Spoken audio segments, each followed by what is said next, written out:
Mais uma vez, o inusitado programa Pulando a Cerca, que não tem pauta, não tem roteiro, nem nenhuma censura. É como a vida. Dia 29 de novembro de 2019. O apresentador do programa sou eu, Daniel Suturiance, médico, única pessoa que teve AVC, acidente vascular cerebral, e continua no ar. Pulando a Cerca é um pequeno programa, uma grande bandeira. Olha só, os nossos convidados são uma fração importante da população do Brasil, que 519 anos vem pulando a cerca. Hoje, os convidados, especialmente onde vai falar sobre uma grande pessoa, não é pessoa chamada doutora Nilce da Silveira, que começou fantasticamente a reforma psiquiátrica no Brasil. O Brasil é atrasado, autoritário, e tudo errado. Ela começou com a poesia, com o bom senso e com a arte. Então, pulando a cerca, significa o quê? A gente pular a cerca por cima, por meio, por baixo, porque a gente enxerga do outro lado. O outro lado tem saúde, educação, justiça, cidadania, arte. Arte é tudo.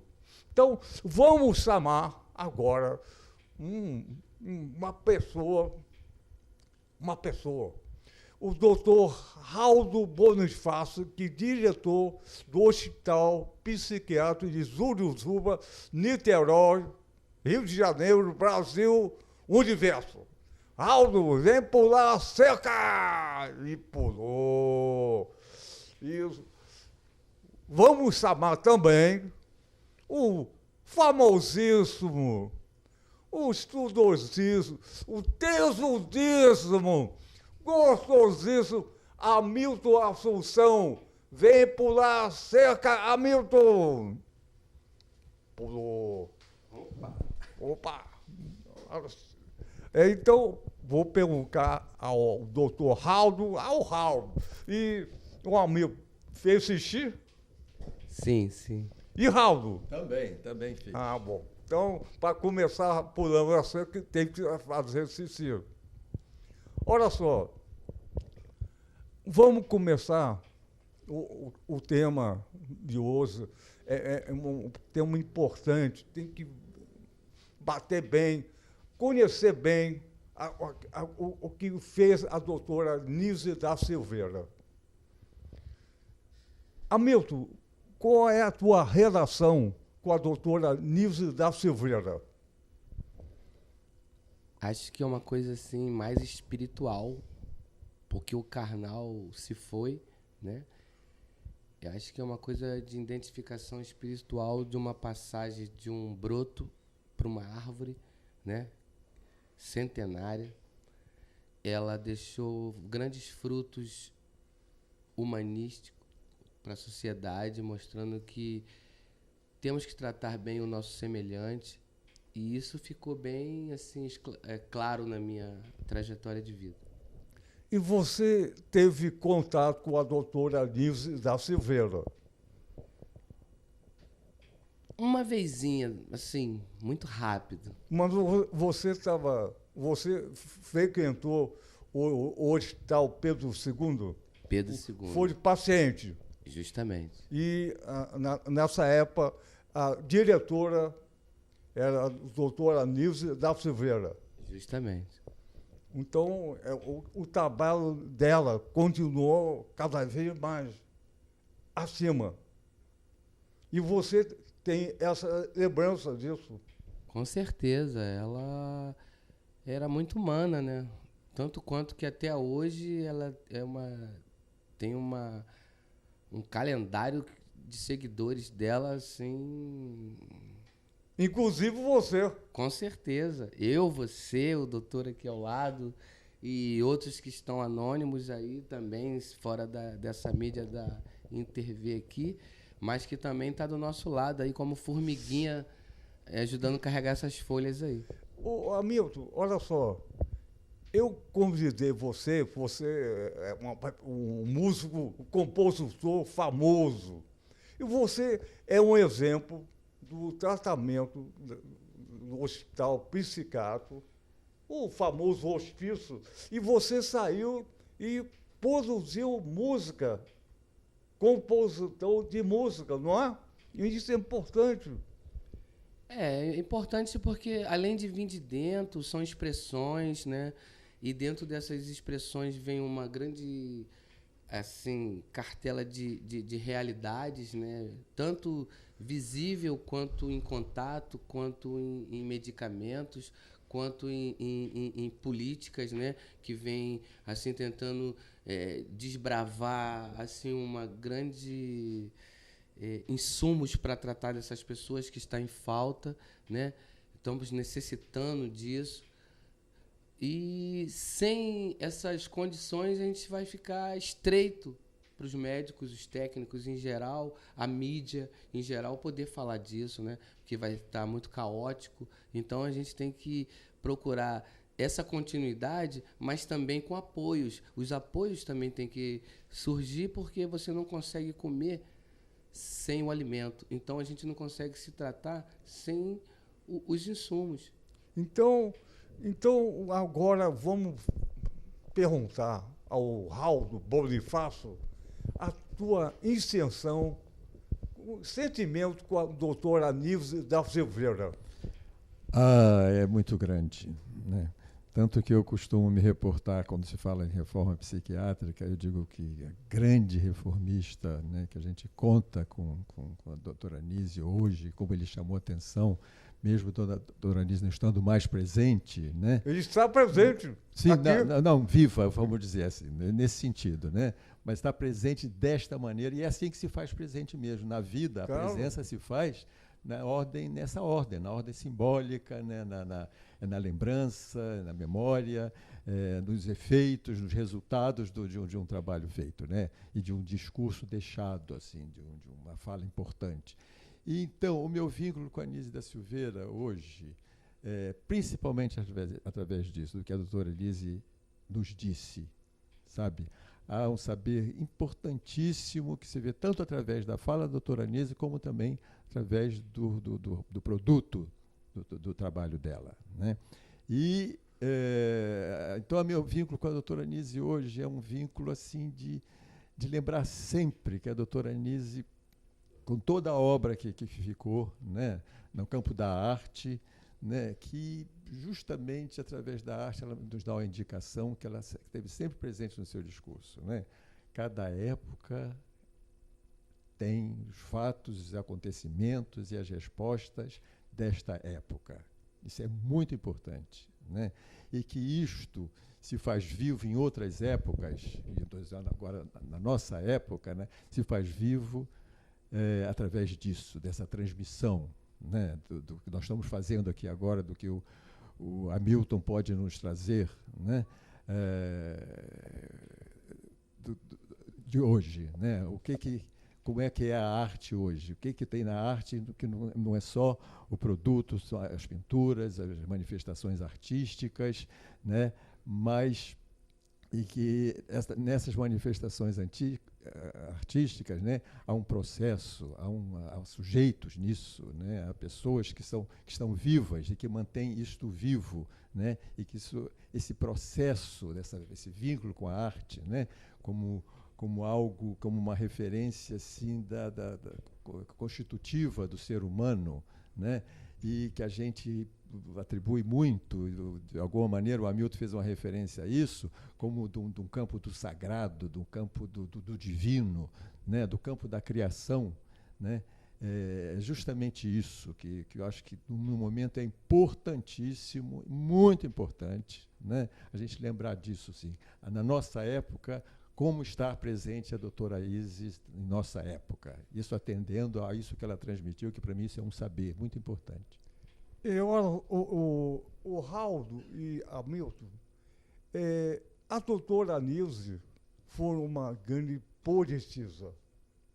A poesia é uma coisa mágica. E a doutora Nilce falava uma coisa importantíssima, dentro que ela falou a vida toda. Não vou apertar o botão do eletrochoque. Não vou apertar. Vou apertar o afeto, o amor, a arte e a pessoa. Eu vou apertar, sim, o abraço, o afeto. Não botão do eletrochoque que antigamente usava quase sempre. Uma coisa ruim. Mas, e você? Você tomou eletrochoque? Não. Poxa, que legal, né? E é uma coisa comum naquela época. Fala, Hamilton. Olha, cara, tem mentes e mentes. Né? A gente não leva nem diretamente a pessoa que foi diagnosticada, mas a gente vê a pessoa que diagnosticou. Será que ela gostaria de tomar eletrochoque? Ah, sei. Falar das pessoas é fácil, e falar de si mesmo. Ô Zé, a doutora Nilce da Silveira era uma mulher baixinha. Grande, baixa no tamanho Exato, e grande de mente. A cabeça. Atravessava Atlântico, Pacífico. Ela foi a única mulher da faculdade de medicina da Bahia, só tinha homens. E o hospital era dominado por homens, o Pedro II. Ela disse, não vou fazer isso, não vou usar eletrochoque, vamos usar outra coisa, pintura, arte, e o que for com a arte. E conseguiu coisa... Ela era uma luz naquelas trevas, né? Para você ver, eram homens e ela única. Então ela era única. Ô Zé, em liberdade, ela era única em entretenimento, única em humanidade. Então a estrutura física dela, por ser pequena, mas com uma mente planetária, né? Então acho que dentro dessa unidade que ela, por ser uma pessoa única, mas que tinha focos de luz, ela era muito iluminada. O Raldo, hoje, pelo que eu vejo, você segue o preceito da doutora Nilce no Hospital Psiquiátrico de Juruzuba. Isso é uma grande memória. Isso faz a doutora Nilce continuar viva. Não é você está fazendo no hospital de Juruzuba. Sim, sim. Agora, eu tenho que dizer que isso me vem muito do contato, da relação, né, com os pacientes. Tá? E como que eu digo isso? A partir das demandas dos pacientes. Né? Quando cheguei no Hospital de Juruzuba, né, eu passei a ouvir coisas do tipo, assim, olha, pode chamar a gente de paciente, eu prefiro, que não me chame de usuário. Né? Usuário é usuário de quitanda, usuário de academia, pode me chamar de paciente, porque se eu não chama a gente de paciente, a gente vai ficar como atualmente, né? A gente vai estar nas delegacias, em outros lugares policiais, nas promotorias, né? Nas comissões de direitos humanos, né? Para chegar até aqui, ou chegar até uma atenção, né? Ao que a gente precisa, né? E me surpreendeu muito também o fato de dizer, não, a gente prefere falar em loucura, né? A gente prefere falar em nossas loucuras, mas loucura dessa maneira, igual a gente fala loucuras da vida, né? nossas loucuras, a loucura do que eu fiz ontem, ai, que coisa que eu fiz ontem, que loucura minha. Ou seja, incluir a loucura no contexto da linguagem do cotidiano, isso que a gente fala a todo momento, né? E nesse sentido, a loucura é uma forma existencial, sim. E é uma forma existencial que, como qualquer outra, de vez em quando precisa de uma ajuda maior, precisa de uma proteção, precisa de um acolhimento, né? E o hospital costuma ser esse lugar, né? E então, da Nise, eu tomei isso, porque a Lise fez isso aonde? Ela fez no manicômio, naquela situação terrível dos manicômios, né? Muito terrível mesmo. Isso tem sido retratado, tipicamente o filme que houve, né? Está muito bem retratado isso. A Nise fez isso ali. Ela entrou e entrou para sair. Isso é uma questão lógica, né? Uma questão lógica. Entrou para sair, né? A Nise nos permitiu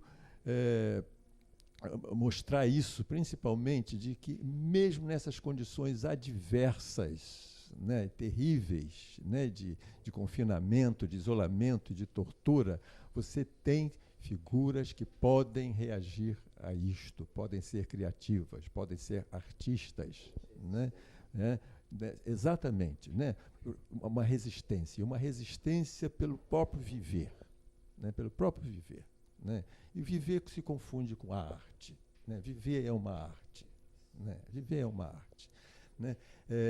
Isso em Juruju me chamou muita atenção, né? E chama quando eu vejo que os pacientes que estão ligados a alguma atividade artística, que estão produzindo, que estão participando daquilo, eles têm um encontro com esse aspecto, né? Com a vida, com a arte, né? E as demandas são diferentes, né? Eu hoje tenho demandas dos pacientes de outra ordem. Não é mais aquela demanda só, doutor, está faltando remédio, doutor, olha, quebrou aquilo ali, olha, doutor, tem goteira na enfermaria, doutor, tem muita parede nesse lugar aqui, eu preciso sair daqui, tá uma demanda assim. Doutor, como é que eu posso, sabe, tocar um instrumento que eu estou com uma vontade enorme de tocar, eu vi que eu posso, quando eu teclo lá, que sai música. Doutor, olha só esse papel que eu fiz aqui, olha esse desenho que eu fiz aqui. Doutor, estou com a vontade de sair daqui e mudar completamente o que eu estava fazendo, né? E repare que se está ali, se está internado, é porque principalmente não é nem por uma loucura, houve uma ruptura de laço social. Houve uma ruptura social, houve uma ruptura na relação conjugal, na relação familiar, na relação social, na relação com o trabalho, né? E a saída disso, né, nessas rupturas, né, essa resposta que a loucura dá para essas rupturas, né, esse é um grande caminho, isso é vida, é a saída pela vida, né? Então eu tenho visto isso eu acho até que eu sou ensinado a isso, tá? Eu sou ensinado a isso me lembra muito a Nise, né? E no momento, nessa época, nesses últimos anos, tem esse movimento, que é só haver espaço para isso, né? Para a criação artística, que isso tem um efeito incrível sobre a vida das pessoas, quando elas se descobrem nisso, né? Portanto, o meu vínculo com a Nise se reforça no dia a dia, se reforça na atenção aos pacientes que necessitem em algum momento uma internação, um acolhimento. Então, o Raul e Hamilton, a doutora Nise, em tese, falava de mudança. Mudança lá no hospital, mudança na vida, em toda a sua complexidade, mudança. E já que você conseguiu mudar, você vai cantar ao vivo e a cores uma música que você compôs, que aliás tem vários CD, mas ao vivo, Hamilton, cantar ao vivo, uma posição da mudança. Sufoco da vida? É o sufoco que ainda dá continuidade a essa sociedade, né?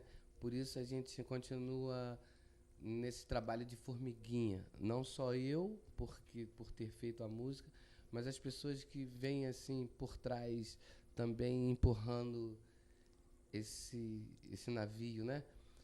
E ficou assim uma coisa de, tipo assim, uma música de redução de danos. Então, estou vivendo no mundo do hospital, tomando remédios de psiquiatria mental. Estou vivendo no mundo do hospital, tomando o quê? Tomando remédios de psiquiatria mental. Aldol, diazepam, roipinol, prometazina. Meu médico não sabe como me tornar um cara normal. Me amarram, me aplicam, me sufocam num quarto trancado. Socorro, sou um cara normal, asfixiado. Minha mãe, meu irmão, minha tia e companhia me encheram de drogas, de levam-me promazina. Ai, ai, ai, que sufoco da vida, que sufoco louco, estou cansado de tanta levam-me promazina. Ai, ai, ai, que sufoco da vida, sufoco crazy, estou cansado de tanta levam-me promazina.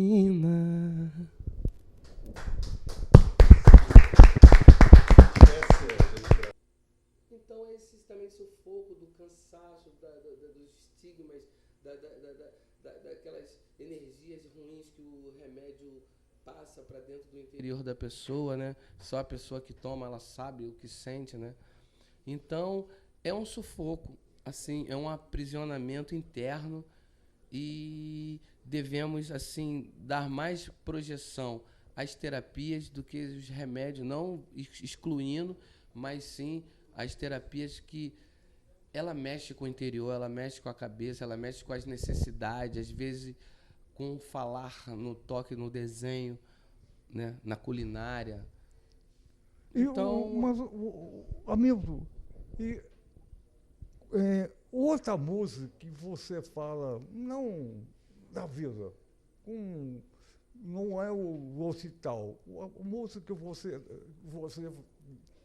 tem um CD, outra música que você fala. Por exemplo, eu fiz Fumaça Fogo, né, mexendo, onde a fumaça fogo, mexendo assim com a política, né? Então, assim que a gente procura, de 4 em 4 anos a gente tenta eleger algumas pessoas, e essas pessoas que a gente procura eleger, aquelas que a gente acha que vai nos proteger em todos os sentidos, né? Aí eu escrevi assim: onde a fumaça fogo não apague, eu sou da lei do povo, por isso os meus braços abrem pra você. E quem vem contigo, podes crer, sou seu amigo. Eu molho o poço com o molho do suor, porque quem tem amor não vive só. O beijo, o colo, no abraço eu fico. O beijo, o colo, no abraço eu fico, porque o ninho é aqui. Vamos trocar carinhos, podes crer. Aí eu me lembro do Tony Tornado. Podes crer sim. Nesse retroativo que eu falei, nós estamos em busca de bons políticos, porque nós somos bons. Nós estamos em busca de boas medidas provisórias, porque somos bons. Nós estamos em busca de insumos que faz bem para nós, faz bem para a política, faz bem para a sociedade, faz bem para o meio ambiente, faz bem para o jornalismo, falar de coisas que nos somam, nos multiplicam. Não queremos coisas que nos subtraímos, né? Nos subtraia, né? Por exemplo, a gente quer políticos bons, não que nos subtraia. A gente já está lotado do que subtrai. Então, quando eu falo que eu sou um amigo, sou seu amigo, eu abro os braços para você e quem vem contigo. Então, os que vêm com essas pessoas que nós estamos elegendo, que sejam nossos amigos também, em geral. É legal, muito bom. Raul, qual é o teu sentimento com a doutora Anísio da Silveira? Qual é o teu sentimento? Meu sentimento com a Anísio? Olha, eu tenho emoções muito fortes, sabe, quando vejo o trabalho resultante das ações da doutora Anísio, quando eu leio a doutora Anísio, né, é uma emoção muito forte, me toma. Eu me encontro com as palavras da doutora Anísio de uma maneira muito intensa, muito intensa. Eu digo até que são respostas, às vezes, somáticas mesmo, respostas cardíacas, né? Elas não diferem de sentimentos que temos assim com a angústia, né? Com aquela coisa do peito, a dor no peito, né? São emoções muito fortes, sim. E surgem muito nos momentos difíceis, né? Porque nós vivemos momentos muito difíceis, né? Na assistência do modo geral e na assistência também na dimensão assistencial da reforma, na dimensão assistencial da saúde mental, né? São justamente momentos em que eu até questiono a expressão saúde mental que substituiu a psiquiatria, tá? Porque eu vou justamente na Anísio, eu me ligo a Anísio, e a emoção é forte, justamente no momento em que estou diante de situações impactantes, tá? Situações impactantes, de situações de crise, em situações em que a loucura precisa de algum abrigo, de uma escuta, de uma atenção especial, né? São nesses momentos em que a Anísio se torna muito presente na minha vida, né? São momentos em que me leva, é uma coisa produtiva, porque isso me leva justamente a ir na direção da Anísio, sabe? Isso me leva, assim, me dá mais do que ficar só lutando contra as instituições, contra as prescrições políticas, de política de saúde pública, por exemplo, a luta antimanicomial, né, tem a sua importância enorme, né, eu sou um participante dela, mas a partir da Anísio, em vez de eu ficar só no antimanicômio, num desgaste enorme, né, eu prefiro até trabalhar no manicômio, de entrar, né, até para acabar com o manicômio, com a ideia, com a estrutura manicomial, com a composição manicomial, né? Mas, sabe, efetivamente, para fazer isso, mas onde deve ser feito e não ficar só na resistência por aí, no anti, né? Inclusive, olha só, vou dizer uma coisa importante, que eu acho importante, né? Quando se pega o eletrochoque como referência, como você começou aí, né? Eu hoje, quando penso na Anísio, na relação com o eletrochoque, foi fundamental, a maneira como se fazia e tudo isso e tal. E hoje o que alguns fizeram com o eletrochoque, né? Que tem hoje, na contribuição da neurociência e das pesquisas, né? Ele acaba sendo uma referência que ficou para as elites, né? Hoje, quem é que recebe quando tem uma indicação de eletroconvulsoterapia? Porque tem. É a elite, porque ela paga muito caro. Eu posso dar exemplos de amigos que, para tratar da sua filha, vendeu o carro para poder pagar as sessões de eletrochoque, que, na verdade, são frações de segundo, né? São centavos, se pensar bem na questão do gasto, são centavos. Mas, no entanto, você paga 1.600, 1.800 por uma sessão de eletroconvulsoterapia. Portanto, é só a elite, né? Fora isso, só nos hospitais universitários, por exemplo, aqui no Rio a gente tem o IPUB, né? O IPUB, nesses momentos, e olha, e são raros, porque são situações de exceção, realmente, né? No IPUB, quando a gente é no hospital aqui psiquiátrico, eu posso dizer que eu estou lá há 4 anos e me lembro assim, de 3 pessoas que precisaram foi no IPUB, né? E outro dia o diretor do IPUB me disse, olha, Raldo, eu vou ter que cobrar do Estado, do município, as sessões, que eu fiz 900 eletrochoques, né, até então, né, em um ano, né? Mas a prefeitura não me paga, o Estado não me paga, né? E principalmente com os estudantes, né, que estão comigo, os residentes, eles quando vão lá no IPUB e aprendem, ficam na sessão lá no setor de eletroconvulsoterapia, eles me trazem, não, Raldo, a coisa é feita seletivamente, hoje o eletrochoque é seletivo, né, seletivo de áreas cerebrais correspondentes à clínica, tal, e feito com todo o cuidado, com todo, ao mínimo assim, de relação de sofrimento em relação à eletroconvulsoterapia. E eu acho que isso não pode ser repetido como uma coisa da Anise. Eu prefiro dizer, olha, a Anise chamava atenção sobre a atualização, sobre a situação em cada época. O nosso saber é resposta a cada época, né? A vida é assim, né? Então, hoje eu batalho muito por isso, né? Ou seja, tem que acabar nas instituições, né? É isso, né? E essa coisa da assistência mesmo, hoje, fica numa luta polêmica, ainda mais na situação atual, que voltou a possibilidade de financiamento de comunidades terapêuticas e de retorno da assistência hospitalar. Eu acho que a relação com isso deve ser muito mais de atualização, de ver o que é isso, sabe? De responder a isso não só nessa luta inglória e desgastante de ficar só no ante, não. Há que entrar nesses lugares, há que modificar esses lugares. Então, Raul, você está falando que a doutora Anísio da Silveira falava sempre mudança e resistência. Naquela época, mudança, como hoje, é tudo. Resistência é a mesma coisa. Talvez pior. Talvez pior. O tempo avança e a questão fica pior, é verdade.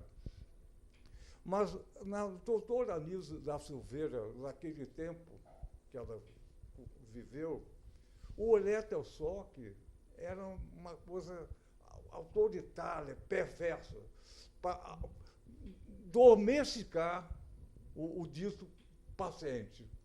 Então ela falou, olha, tem que avançar, tem que estudar. Mas naquela época era uma mudança total, uma resistência total. E o hospital psiquiátrico era só eletrochoque. Não tinha nada que fazer. E era um castigo. Hoje é uma coisa bem mais elaborada, não é castigo. Mas no tempo da doutora Anísio, olha o que ela falou, mudança e resistência. Estudar, avançar, não é ficar sempre atrás. E a mudança e a resistência, hoje, eu acho que é mais necessária que aquele tempo. A questão do financiamento, da questão da riqueza da elite, que você falou, cada vez é maior e diferença entre a elite e a população. Então, olha só, a resistência é muito maior. E parece que o lugar onde pode haver mudança e resistência, um dos lugares deve ser o hospital psiquiátrico, que antes é um hospício. Era totalmente uma perversa, uma prisão. Hoje é aberto. Olha que avanço.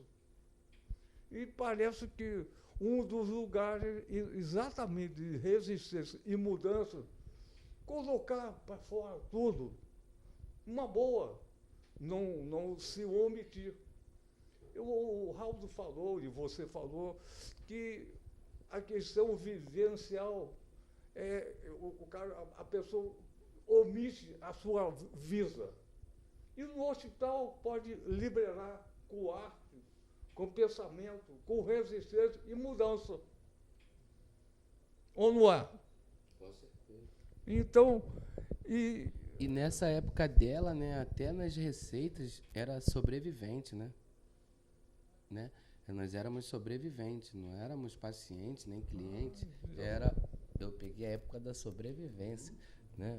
E você recebia as suas medicações, aí vinha assim, ó, manhã, tarde e noite. Era um sol, uma colher, um garfo e a lâmpada. Né? Hoje em dia isso é uma brutalidade, né? Hoje em dia é uma brutalidade. Você fazer do seu paciente, às vezes até com grande conhecimento, mas que teve um transtorno, ser direcionado a comer de plástico. Com colher de plástico que quebrava também era um grande perigo, né? Que o plástico, quando corta, é pior do que... Né? Mas dentro daquelas mentes ali que administravam aquela ditadura militar, que ela resistiu àquela ditadura, né? E muitos pacientes também resistiram também àquilo ali, né? Dentro de vários quadros que vão fazendo uma logística de cada hospital, que antigamente não tinha CAPS, né? Era mesmo manicômios, né? Então, os sobreviventes eram a margem esquerda da sociedade. Então, Hamilton, você conseguiu pular a cerca. É que eu falo hoje em dia, né? Que dizem que a Páscoa significa dar volta por cima, né? Eu não sabia disso, né? Meu apelido é Coelho, né? E eu sempre...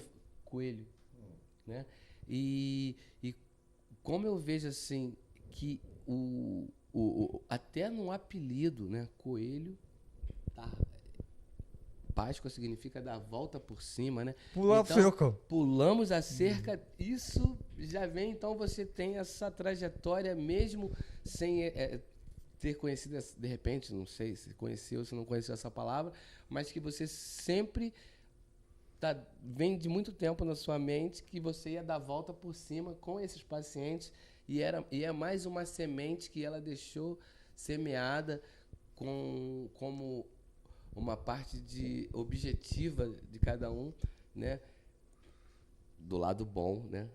Nós estamos pulando a sua cerca, não. Nós estamos dando a volta por cima. Que esse seu pular da cerca é como a Páscoa. É dar a volta por cima.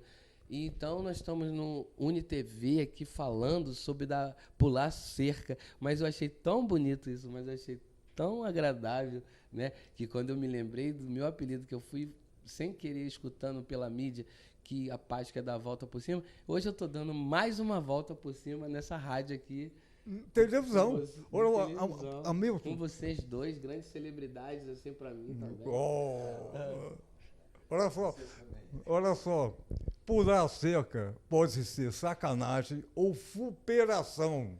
Mas essa aqui não é uma sacanagem, é uma superação. Pois é, uma sacanagem com o autoritarismo e superação com a vida. Justamente. Muito importante isso aqui. Isso aqui tem que, sabe como é que é?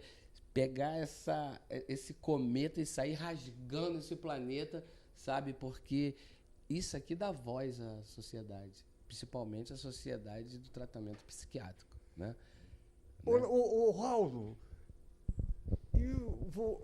fala mais, você pulando a cerca, você e o hospital, a tua vida, pular a cerca. Ô, rapaz, olha, esse espaço aqui, esse programa tem tido uma importância muito grande para mim, né? E principalmente da maneira que você coloca esse programa, né? Que ele é feito sem censura, sem pauta, sem roteiro, né? Como Ou a seja, Bíblia. tem que se criar aqui, né? E uma coisa importante para mim foi assim, meu Deus do céu, como é que eu vou, num programa desse, me expor, né? E eu confesso a você que isso, quando eu tento trazer outras pessoas para aqui, isso é logo colocado, não posso me expor dessa maneira, né? E aí eu mostro programas anteriores, né? E digo assim, olha só, a gente pulando a cerca foi nessas condições que se fez esse programa, né? Então ele é genuinamente um programa criativo, sabe? Eu acho que é um programa de arte em si, né?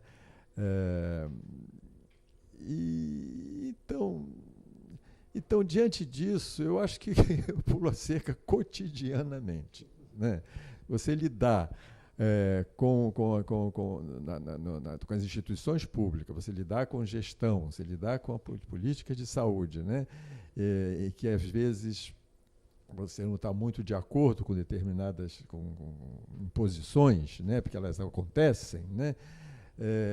Só pulando a cerca, sabe? Então tem uma diferença de você ser rebelde ou adversário para pular cerca. Eu acho pular cerca muito próprio para o trabalho nosso, sabe? Que a gente passa a ter uma postura muito mais de aposta, sabe? De mesmo quando você parece que está transgredindo, mas você está transgredindo apostando, tá?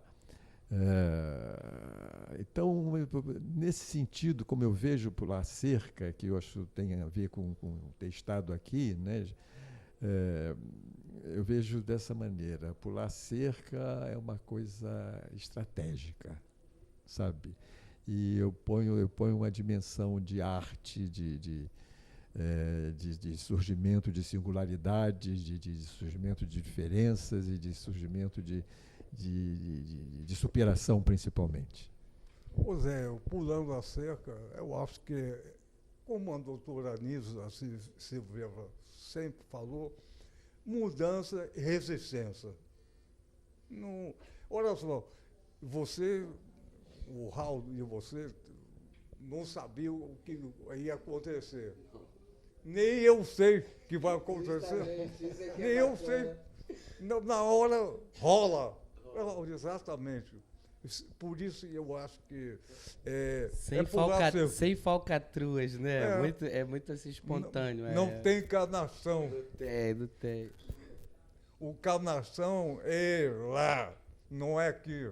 Exatamente. Então, nem eu sei o que vai acontecer. Às vezes é assim. Às vezes é legal, às vezes é difícil, mas tem que pular a cerca. Apesar das dificuldades, tem que pular a cerca. Eu sempre falei, aqui é um pequeno programa, uma grande bandeira. Justamente, é uma caixinha de fósforo lotada de palito para incendiar esse negócio. Eu acho que é um pequeno programa, uma grande bandeira. E fica registrar a história. A história, não é como a televisão comercial, aqui é eu. Eu fiz, não fiz, queria fazer, não consegui. Eu é tudo. Por isso não tem encarnação. O roteiro é dado por outra pessoa. E a vida, o roteiro sempre é dado por outra pessoa. Aqui você tem liberdade, pular a cerca. Igual o hospital psiquiátrico, a tua música, tem liberdade. Gostou? Legal. Não gostou? Tá bom, ué. E daí? E outra, um segundinho. E outra coisa, nessa trajetória da psiquiatria, quando eu me encontro na Concha Acústica da Bahia, junto com Armandinho, Dodô Osmar, né? Alcione, Frejá, todo mundo ali no camarim, que eram assim, de contêineres, né? Aí daqui a pouco bate na porta, tá. Eu me achando assim, com menos importância dos que estavam ali dentro, né? Aí bate na porta a sobrinha da doutora, da irmã Dulce, né? Com um livro autografado e várias coisas para me presentear por esse trabalho feito aí, que é a semente da doutora Nise, né? Essa reforma psiquiátrica que vem emplacando, né? E quando eu me vi com aquilo ali, eu falei, caramba, realmente tudo tem importância. No sentido psiquiátrico, você não consegue mexer em nada se sua mente não está boa. Quando colocam sua mente legal, tudo na vida flui. Quando sua mente está ruim, nada flui. Então, essa importância de vocês aí em injetar essa munição com toda a explosão para o bem dessa sociedade que faz tratamento psiquiátrico, caramba, é tudo que o governo, tudo que os médicos precisam para que dê uma coisa plácida para a sociedade. Ô, Hamilton, eu conheci você aqui com um quarteto de corda da UF e você foi homenageado. O quarteto de corda da UF talvez seja os 5 melhores quartetos de corda do mundo. E você foi homenageado. Eu convidei você. Então, olha só, vamos terminar o nosso programa, que, aliás, tem 45 minutos ao vivo e um tempo de futebol. Então, vamos terminar cantando. Pode ser uma outra música? Pode. Então, essa daqui. Abri os olhos, mas não via nada. Gritava, mas não me escutava. Corria, mas não me alcançava. Sorria, mas no fundo chorava. Comia, mas não me alimentava. Não via que o tempo passava. Sentia que os olhos molhavam.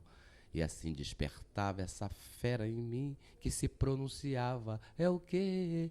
É o veneno da massa cefálica que se expressava. Raiva, dor, rancor. No meu interior, grito e choro. Raiva, riso e dor. No meu interior. Aí eu me espelhei muito em Arnaldo Antunes quando eu fiz isso. Então, olha só, vamos terminar o programa cantando 1, 2, 3, pulando a cerca com vocês. Vamos lá. O microfone aqui, ó. 1, 2, 3, pulando a cerca com vocês. Mais uma vez, valeu!